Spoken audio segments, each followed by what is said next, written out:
விவேகானந்தர் சரிதம் பகுதி 19. பகுதி 18இல் சுவாமி விவேகானந்தர் சிகாகோ நகர் சென்றதைப் பற்றி அறிந்து கொண்டோம்.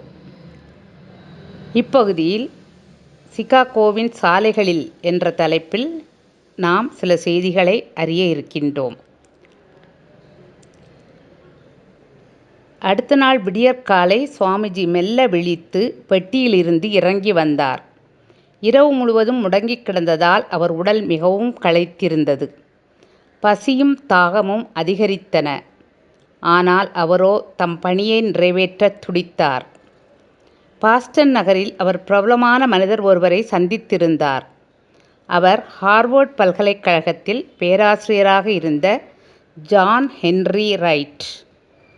சுவாமிஜியின் அறிவாழத்தை சில சந்திப்புகளிலேயே புரிந்து கொண்ட அவர் சுவாமிஜியின் மீது பேரன்பு கொண்டார். தன் நண்பரான மகாசபை பிரதிநிதி குழு தலைவருக்கு சர்வமத மகாசபையில் கலந்து கொள்வதற்காக ஒருவரை அனுப்புகிறேன். மெத்தப் படித்த நமது பேராசிரியர்கள் அனைவரையும் சேர்த்தாலும் இவரது அறிவுக்கு ஈடாகாது என்று கடிதம் எழுதினார்.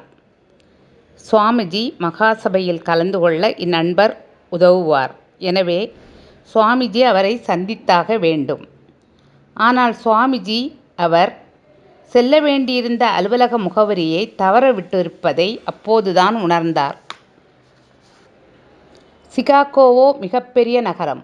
சுவாமிஜி அந்த அலுவலகத்தை தேடி சாலை சாலையாக அலைந்தும் அவரால் கண்டுபிடிக்க முடியவில்லை. களைப்பும் பசியும் அவரை வாட்டின. இந்திய நாடுகளில் துறவிகள் பிச்சைக்கு செல்வது போல அங்குள்ள சில வீடுகளுக்குச் சென்று பிச்சை கேட்டார் சுவாமிஜி.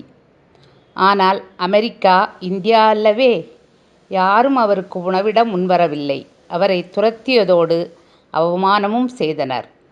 சுவாமிஜியால் ஓரடி கூட எடுத்து வைக்க முடியவில்லை. நடைபாதை தாழ்வாரத்தில் அமர்ந்து விட்டார். அடுத்து செய்வது என்ன என்று சிந்திக்கக்கூட அவரால் முடியவில்லை. அப்போது எதிர்வரிசையில் இருந்த ஒரு வீட்டின் கதவு திறந்தது. அங்கிருந்து ஒரு பெண்மணி சுவாமிஜியிடம் வந்து அவர் சர்வமத மகா சபையில் கலந்து கொள்ள வந்திருக்கிறாரா என்று வினாவினார்.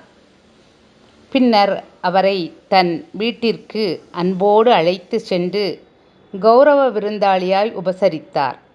தன் வீட்டிலேயே தங்கும்படி அவரை கேட்டுக்கொண்டார். அப்பெண்மணியின் பெயர் திருமதி ஹேல். அவளும் அவள் கணவர் திரு ஜார்ஜ் ஹேலும் சுவாமிஜியின் மிகச்சிறந்த நண்பர்களாயினர்.